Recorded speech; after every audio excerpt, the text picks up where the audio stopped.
Good afternoon and welcome back to another edition of Talk of the Towns, where we talk all things towns. We have an interesting topic for you here today, health insurance. We know anyone who runs a town, anyone who works for a town knows the impact health insurance and the premiums are having on the budget. And we know how important it is to employees as well to make sure they're having the proper coverage. But really, we're seeing health insurance premiums continue to climb and affecting budgets and therefore affecting taxpayers. And so today we have a special guest with us who's going to talk a little bit about some strategies and some ways of maybe addressing some of those health insurance increases that we've seen over the years. I was a supervisor for many years, and it was one of the things in the budget that really impacted us, and every year trying to get that budget under the tax cap. It's one of those lines that just cause so many problems. And so we're so glad to have our guest with us today. Before we introduce him, though, as usual, we like to make sure that we're asking you to do a couple of things. When you're watching this, make sure you hit like, subscribe. Of course, always subscribe so you know when each episode comes out.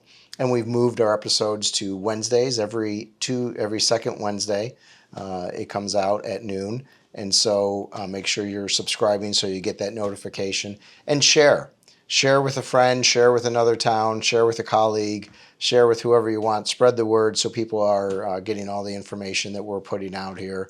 It's very valuable, and I think it's very helpful to folks if you can do that. Like, share, and subscribe. As always, any comments to us on our email, info@nytowns.org, info@nytowns.org. Drop us a line, let us know what you think.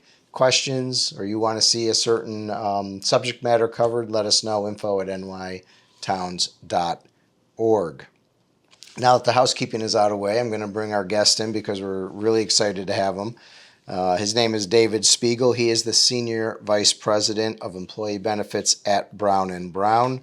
Thank you, David, so much for taking time and being here today. Yeah, thank you, Chris. Appreciate you having me. I'm excited for this one because, as I mentioned a few minutes ago, when I was a town supervisor, town of Glenville, we struggled with this. And, health insurance just continues to go on and on, the increases. But before we get to all of that, I want to take a moment to ask you to talk a little bit about yourself. Let the viewers and the listeners learn a little bit more about you. Sure. Yeah, Chris, again, thank you for having me. And I've been born and raised in upstate New York, reside in Syracuse with my wife and 3 children, 2 boys and a daughter, 11, 8, and 6. And our family's actually growing. We're picking up a puppy this Saturday. Congratulations. So kids are very excited. What kind of dog? We're going with the Golden Doodle. Oh, very nice. So we're told they're very family friendly, and I was told I'm in charge of taking it out, especially when the weather's not cooperating. Well, we have 2 golden retrievers, and let me tell you, the Golden Doodle doesn't shed, so that's a huge benefit, I can tell you right now. Yeah, that's what we're looking for. Yeah. So hopefully my wife comes around and is a little more enthusiastic when the puppy arrives. So, because she knows some of the work will be on her as well. Yeah. In my free time, I love spending time with my kids. Coach several of their sports throughout the year, and just hanging out with them is, that's what it's all about. We do enjoy camping up in the Adirondacks in the summer. It's the summertime right now, which is flying by, but when we can, we get up there and do some fishing, hiking, swimming, and all that fun stuff. It is flying by. I lamented the other day to my wife that it seems like summer is just slipping away. It's a little darker at night, a little earlier. Yep. The mornings are a little bit cooler. A lot of people are happy for it. I think we can go another month or 2 and I'd be happy with hot weather. I agree with that. It's too short. Yep. I'm okay with paying the electric bill for the air conditioning. It's okay with me. So we're talking about health insurance premiums, but electric rates is the next thing I got to talk about because I got my National Grid bill, and I don't know if Grid's in your territory or not. $606 for the month of July. Oh, geez. Oh, yeah, I know. I never had a bill like that. Yep. Never. But the air was running a lot. I'll admit that. Yep. But still. Well, in our house, sometimes people forget to close the door, so that's part with the air on. Yes. So that's a joy to drive home too and see the front door open for no reason. Yeah. So. Well, you have a busy household, so. Yes. Professionally, I've been with Brown & Brown for 13 years. Brown & Brown is a full-service insurance brokerage. We're actually the 5th largest insurance intermediary in the world, internationally. So we're not just even U.S., but we have a strong presence in Europe, Canada, Cayman Islands. When I started with the company, we had about 7,000 teammates. As of today, we have over 22,500 teammates. Wow. About 300 to 400 offices based here in the U.S., so we're located throughout the country. In New York, we have offices in Rochester, Syracuse, Binghamton, Albany, Westchester, White Plains, and then downstate in the city of Long Island. And I love it. I love the people I work with. It's kind of almost like an extension of our family, or it gets a real, you feel like more like friends, and we refer to each other as teammates. Yeah. And then also what I really enjoy is getting to work with employer groups, so of all size, industry, public sector, private sector, to try to support them best we can and navigate the complicated world of employee benefits, specifically health insurance. Yeah. So. Yeah, no, it's one of the big vexing problems for all organizations, but we'll focus on towns today because it is really an issue. Talk a little bit about maybe the status of the health insurance market, how it works a little bit, because I think a lot of people, it gets overwhelming. They don't know about community rating, experience rating, all this type of stuff. So what's the status of the health insurance market in the state of New York? Yep. Well, Chris, you mentioned, I think you opened with it, is that, it's a struggle. It's a very frustrating, complicated, tough, very high expense for any employer in the nation, whether you're private, public, a large employer with thousands of employees, or a small town with even 10, 20 employees. As far as the status of the healthcare and health insurance in New York and throughout the U.S., it's not very positive news to deliver. We're seeing some high increases, and we've been experiencing that for many, many years now, and we anticipate that to continue on for 2026 and beyond. And there's a lot of factors that go into that. It's not one thing. Just to list off a few that are kind of, I think, fairly well known is, first is we have an aging population, and as we age, usually healthcare costs go up. Beyond that, the cost of high claimants, those are going to be people with serious health conditions, whether they're medical or pharmacy related. The prevalency of those, the number of people that are considered high claimants with high expenses is going up. And then each individual, the cost of those services is continuing to rise. What we're seeing is medical and pharmacy trend is substantially higher than, for example, inflation, where we're seeing it surpass 10% now, which is concerning. So on the high claimants piece of that, would you characterize that or attribute that to maybe more, are you seeing more serious diagnosis, more cancer diagnoses? Or? Correct. Yeah, it's several different conditions or factors, but cancer is typically on the top of the list. Right behind that is musculoskeletal. A lot of it's going to be specialty pharmacy medication related, where you're seeing a lot of these high cost drugs that hit the market. You see those commercials on TV and everyone's happy and dancing. I see those and I say that's a lot of dollar signs.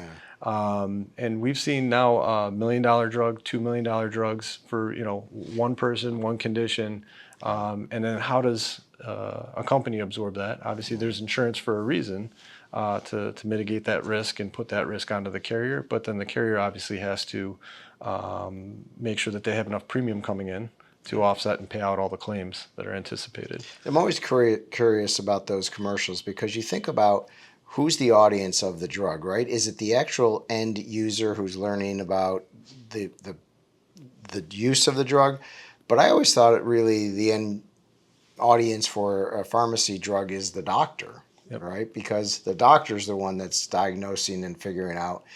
So it's just weird how they've turned pharmacy drugs into a consumer product as opposed to really, I think, where it belongs with the medical field. Yep. I don't think a layperson should be going in saying, I want this drug because I saw a 40-second commercial on it. Yep. And I always, of course, think about all the side effects they list on those commercials. Like, oh my goodness, I'll never take that drug. Yeah, or you need 5 other drugs to offset all the side effects. Loss of muscle control, all these types of side effects. It's like unbelievable. But so we know that we're driving more with higher, more serious diagnoses. with more pharmaceuticals. Yep. Technology certainly is playing Sure. a role, right? I mean, technology is coming in, and the good news is it's saving people's lives and it's providing new kind of services, but technology is very expensive. Very much so, yep. And we're seeing more and more of that, which is a good thing because it can better treat, the individual that needs service. But with all the technology entering, I mean, there's a cost and a price tag for that for the physician groups and the hospitals and the healthcare system in order to have access to that. And then beyond that, there's been a lot of pressure specifically in New York State with the healthcare facilities on attracting and retaining all their employees and their top talent. Yeah. There's been a lot of competition in the market for nurses, and so they obviously have to respond in order to make sure that they have the people on staff to support their customers. So you mentioned that medical costs and pharmaceutical costs are growing faster than inflation. What's the cost? What's driving that? Yep, it's increased utilization, Yeah. so more people going for more services. Increased utilization not just for medical but also for pharmacy. Perfect example of that is back to the pharmacy companies that advertise on TV, the GLP-1s, which Yes. are all these weight loss drugs that are hitting the market. You could talk to a physician and say that's great because people should be at a healthy weight, and this can help get them in a better position. But those drugs are very expensive, and we're seeing high utilization in those. So it's a balancing act where the health of our people in the nation are probably is not the best, and diet, exercise, lifestyle habits, a lot of that comes into effect in a negative manner later in life or at certain points. And it's great some of the things that the physicians have access to now, but again, there's always a cost or a price tag that comes along with it. Well, the ratio seems out of balance, right? I mean, you have, as you just mentioned, lifestyle choices, diet, exercise, all of these things that can help try to offset maybe some of these issues that people are potentially going and trying to find a medical solution to. Yep. Maybe it's a lifestyle choice. I think also there's no secret in our nation that so many folks use emergency services as primary care. Correct. And that's a huge driver of costs and a real issue. And so some people are sitting at home probably saying, well, my insurance isn't affected by that. But it is, whether you're community rated or you're experience rated. To some degree, it's going to be much more so on the community rated side, which where a lot of towns are because of the size of the employer. So can you talk a little bit about what community rating is, what experience rating is, and maybe the differences? Sure. So for any employer in New York State, if you have under 100 employees, you're what is known as community rated. And that means you're not going to have claims transparency. So you're not going to see your claims specific to your population. And also you don't have the ability to negotiate with the carrier. Whereas if you're experience rated, meaning over 100 employees, you could have access to claims data and you could have the ability to negotiate your renewal. And then beyond that too is there's going to be typically a little more competition between the health insurance carriers for larger employers that are considered experience rated. When you're community rated, you're looking at, okay, what carrier is the most competitive from a rate standpoint, has a robust network based on our location or locations, and then picking out the plan or plans that are a good fit for that population. The carriers have filed, this was back in May and June with the DFS, the community rated filing rates for 2026. Not finalized yet, but the initial request this is on average, 15 to 25% increases. Now, typically the DFS will come back and reduce that, but still it's anticipated to be for many in the teens. And you're seeing that trend. It isn't a new trend, right? I mean, this has been compounding for Yep. years. When I was supervisor for my 15-year supervisor, I think we'd see an average of 8 to 12%. 8 we would be thrilled with. Yep. Think about that. But think about that compounding Correct. on probably one of the biggest lines, second or third biggest line in a town. Yep. And that compounds every year. Nothing can keep up with that. Mm-hmm. Your tax cap, you're capped at 2% for a tax cap increase, but your health insurance is going up 12%. Yep. So I remember many times our tax cap was eaten up by our health insurance increase, and we didn't even talk about salary increases yet, or any of the other stuff that, Right. just turning on your lights every year is more. It's a real problem. A lot of employers have developed strategies to deal with that, Yep. right? And we'll talk a little bit about towns in a minute, but what are some of the strategies you've seen just in the marketplace, whether community rated or experience rated? Yep. Yeah, for community rated, you're not going to have as many options as experience rated, but there's still options out there. First is obviously identifying, what carrier and plan and rate is going to help control costs the best for you. Over the years, we've seen a lot of employers gravitate towards high deductible plans. That would be because the premium or the rate is going to be less. But along with that, though, they have to be mindful of there's a little more exposure that the individual or that family would be responsible for the majority of services that aren't considered preventative. But then it does open the opportunity for some type of HSA or HRA to have some type of money set aside for medical and pharmacy services. Beyond that, we have seen some employers that gravitate towards PEOs, which is a different model for sure. Not the right fit for many employers because you're giving up a lot of control of your workforce, and you have payroll and HR and a lot of other services that are now outsourced and not managed in-house. There's been discussions that we've seen in other parts of the country that have not gravitated really yet to New York State, such as reference-based pricing. Where basically you're negotiating the Medicare rate plus a percentage off of that with the provider. That can get really awkward and tough to manage. And another is ICRAs, which is basically like an individual health exchange, like the New York State Marketplace, and the employers are just allocating X number of dollars for the individual to go purchase an individual policy. Right.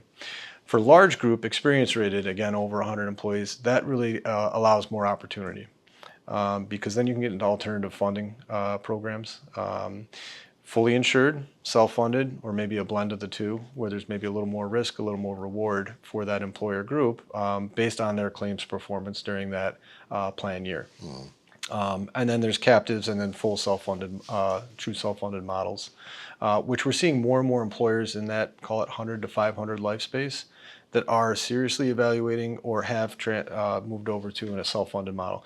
What that allows is there's a little more work and a little bit more you need to be mindful of because you're taking on that risk internally, but you can manage your pharmacy program, for example, in a very different manner. Self-funded is not the correct path for all employers. So what we actually do for a lot of our employer groups and customer partners is group purchasing programs.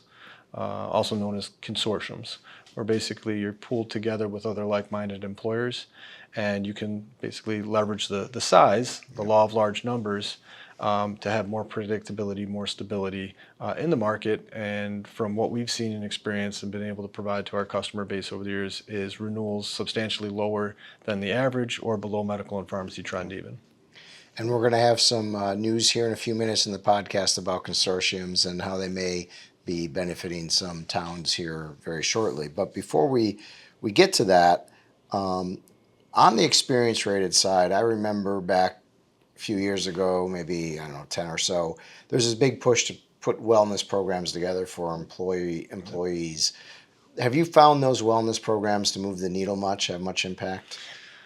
Unfortunately, not as much as you wish, Yeah. but I still see a lot of value and benefit there. One area that we've seen a huge increase in claims and then being able to provide some type of solution is unfortunately mental health and substance abuse. That's becoming more and more discussed, and we're seeing it in the claims numbers, but also different programs around that to offer employees, even if they're not enrolled in the health insurance, to have something like that in place for not just themselves but their families. Beyond that, we have a population health team that's phenomenal, and we can really, when we have access to claims data, go through that data and then actually use that to make recommendations on how to improve the health of their population. Yeah. There's no reason to put in a smoking cessation program if no one smokes. Right. So what is the workforce? Where are they at from a demographic standpoint? Male, female, older, younger, and then really customize it to what would work best for those individuals that you're trying to impact in a positive manner. It's interesting because I think behavior has changed over the years, what you think would help with health insurance costs. So there's probably a lot less smoking today than there might have been in 1980 or 1990. But I think that's been then smoking has been supplanted by other things, lack of activity or diet. Yep. Certainly the diet seems like it's gotten a lot worse for the average American. But vaping, that's kind of the hidden one that people don't realize how bad vaping is for somebody. Yep. And so I get this all the time. It's like, well, no one smokes anymore. A lot of people vape. Yep. And it's just as bad, if not worse, I've been told by some medical professionals. Yeah. I don't know very much about vaping. Yeah. I'm a little older than when that was introduced. Yes, well, me too. But I can tell you that something we focus in on, which we're seeing is wellness programs has always been focused on the physical health of the individual. Mm-hmm. Like it's a walking program, a diet program, and those things have need and value to them. What we're doing is looking at it more holistically, where it's not just the physical well-being, but the mental well-being, financial well-being, stress management, to sleep management, and things outside of the workplace can still impact us, and vice versa. So how to get that individual or that family member in the best position possible, mentally, physically, spiritually, whatever that is, can pay its dividends back. Yeah. So for towns, vast majority in the state of New York are probably community rated. There might be some biggies that aren't, but most are. And so that really kind of, as we talked about earlier, limits their strategies and what they're able to do to kind of respond to this. Wellness programs aren't really going to help them because they're community rated. They're going to live by the community still. Yep. And so, it's tough for towns because, number one, they have to take the community rate no matter what. Yep. And that we've said has been, say, over the past couple of years, 8 to 12. We're saying now maybe even more, 14, 15%. But you also have contracts you're dealing with, union contracts that usually define not just sometimes the benefits, but defines the carriers, defines where you have to get and what type of plan you have to get. So towns get locked into this, and there's no escaping. This has been a priority of NYAOT's for some time on behalf of our members, and I'm thrilled to say that we've kind of hooked up here, Brown & Brown and NYAOT, and put our heads together and try to figure out how we can maybe try to bring some relief to these smaller towns that are dealing with this. So, I don't know if you want to talk about the new program we're launching. It's called Revive New York is the name of the program, Revive New York. And maybe talk a little bit about how that's going to help towns across the state. Yeah, Chris, thank you again for the partnership and the opportunity to have a conversation with you today. Brown & Brown's very excited to support the association and all the member companies to help control costs the best they can for health insurance. The Revive program is a group purchasing program, which we're just starting to obviously lift and get some initial outreach and engagement. And really our goal is to control the costs for the members that we can. A fully insured group purchasing program, also known as a consortium, you're required to have 100 FTEs, full-time equivalents, and that could include part-timers, it can include union, but you need to be experience rated, and we can support that to make sure that the towns that are interested in going through some type of analysis or feasibility study are being rated the correct way. So I just want to stop and make sure I understand this correctly. 100 FTEs, but they can be part-time? Yep. So part-time would count towards that FTE calculation of 100. But one part-timer is a half. Correct. So 30 hours a week is considered full-time. Okay. So if you had 2 part-timers, 15 hours a week, that's considered. Then that's a one. Yep. Okay. Oh, that's interesting. Yep. But so each town has to have at least 100 FTEs, the equivalent, on their payroll to participate. Correct. Do they have to be experience rated, or can they be over 100 and community rated and still participate? So if they were over 100, they shouldn't be community rated. They'd be experience rated. They just wouldn't have access to claims data. Okay. They wouldn't have the ability to negotiate nearly as much from a renewal standpoint. Yep. But what we've been able to accomplish with other consortiums that we manage, and we're managing, I want to say it's 10 now throughout New York State. Wow. Several are public sector. For example, we have a large school district consortium that we're responsible in managing. as well as another municipal consortium that's out there, is you just have to be a member of the association, over 100 full-time equivalents, and then from there you can participate. And really, you still keep all the flexibility and independence from town to town. Right. So as far as waiting periods, eligibility, contribution structure between employer employee, how premium is paid, all that's still done at the local member level.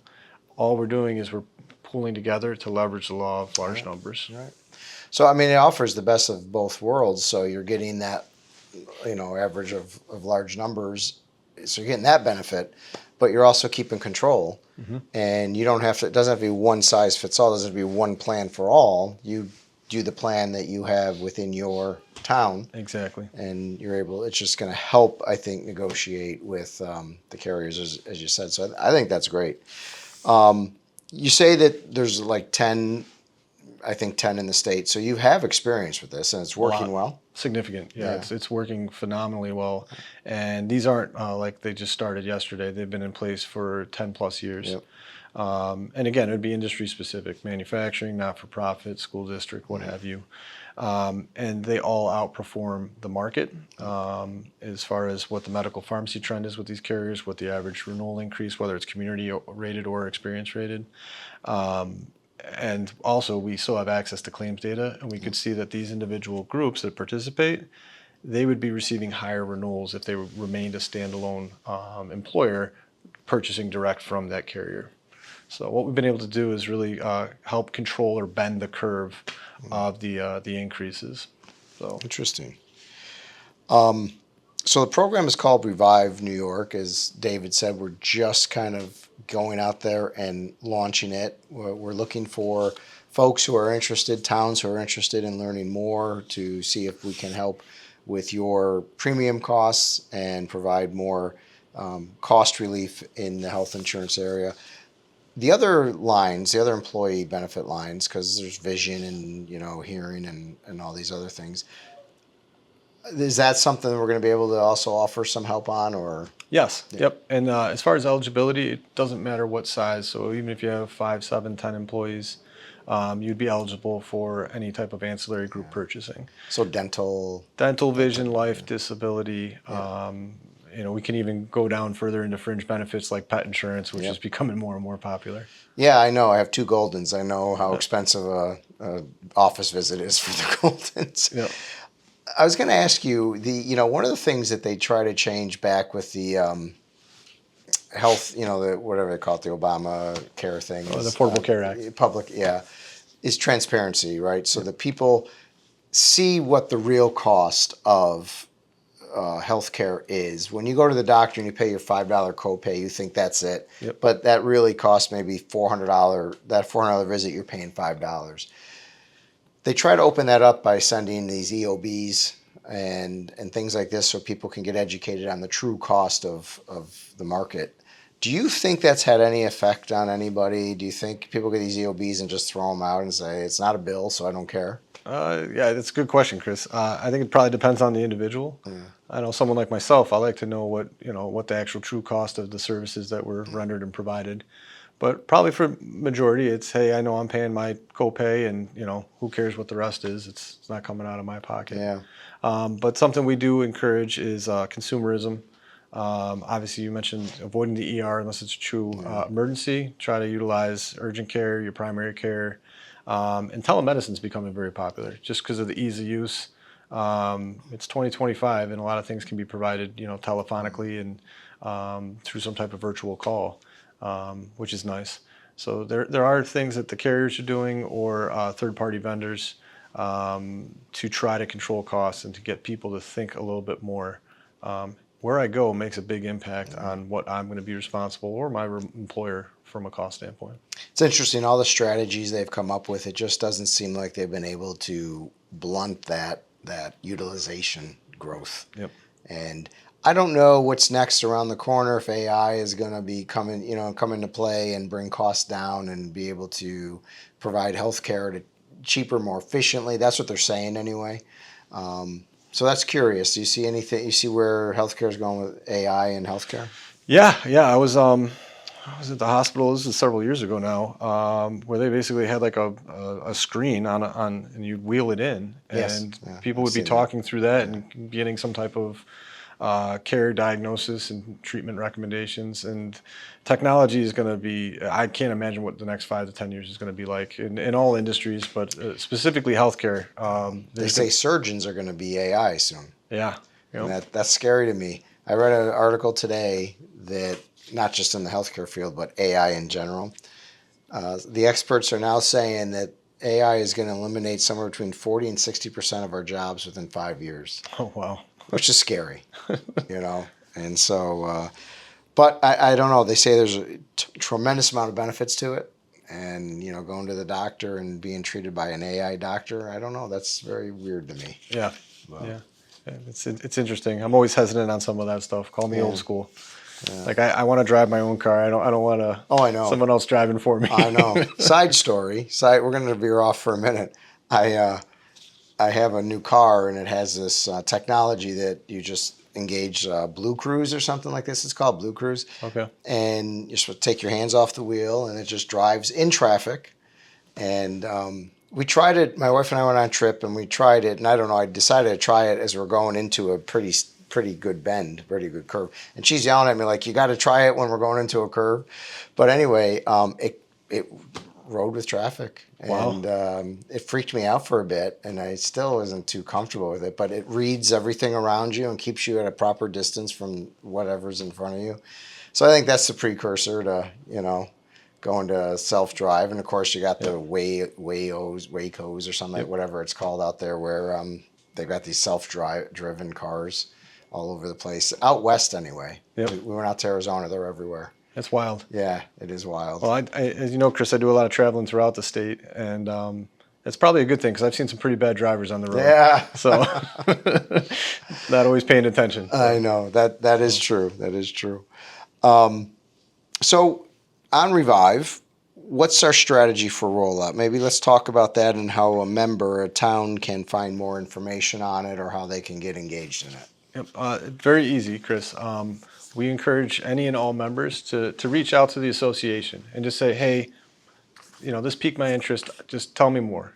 And at that point, then we could coordinate some type of conversation or meeting, whether it's in person or virtually, and learn more about that specific town and provide additional information on, hey, you know, this is the next step and this is the process. And if there's general interest and makes sense, then we take that next step. Really, right now, we're trying to just get the message out, have some one-on-one dialogue and conversations to get the initial cohort of groups that are interested in just going through some type of analysis. There's no formal commitment to the program, but it's more of just gathering information. Can you provide us your current, you know, carrier plans, rates? Do you have access to claims information? And then from there, we can gather all that information from all the towns that have the initial interest. Work with our underwriting team, which is very important. Those are the smart math people to review everything. And then we can come back and have more of a formal meeting with those towns that have expressed initial interest. And we could talk about a little more around structure, timeline, and next steps from there. And then once we get through that and the initial buy-in, we would be engaging the carriers and going out to market to secure formal quotes that to then come back and present to all the towns. So on the experience rated side, the town is only going to be impacted by its own experience. Will it not be impacted by the next town's experience, right, on their premiums? Is So that correct? currently right now, if they're experience rated, it's their claims data, and it's typically blended with the carrier's claims data, Okay, yeah. which can help or hurt that based Right. on their performance compared to the carrier's book of business.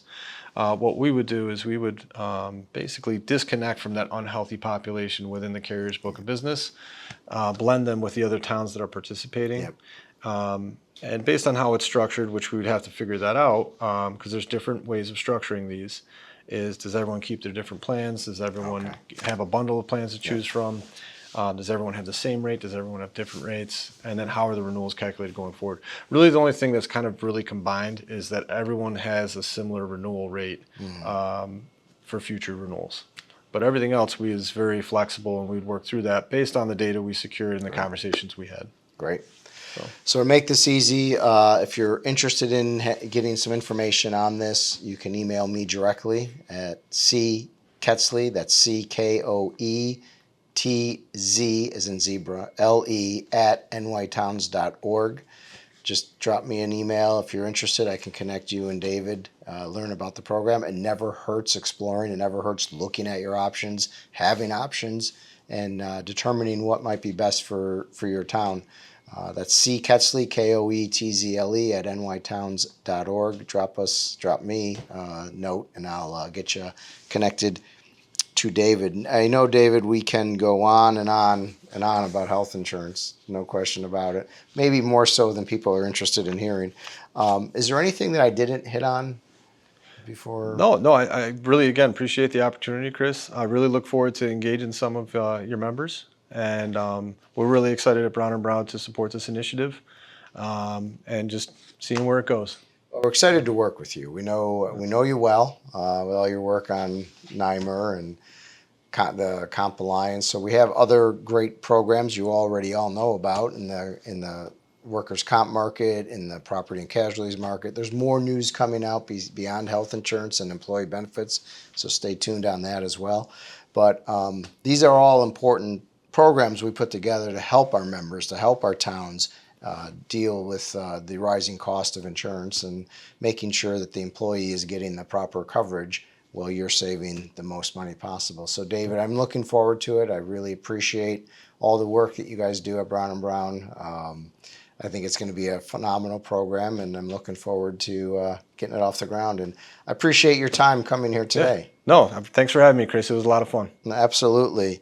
And as always, we will drop another podcast another 2 weeks on Wednesday at noon. But as always, in the meantime, make sure you're hitting those like, share, and subscribe buttons. It's important. You can see us on YouTube. You can hear us on Spotify or the Apple platform. Any way you consume the podcast, we just ask that you try to help us get it out there by like, share, and subscribing. Thank you for being with us today.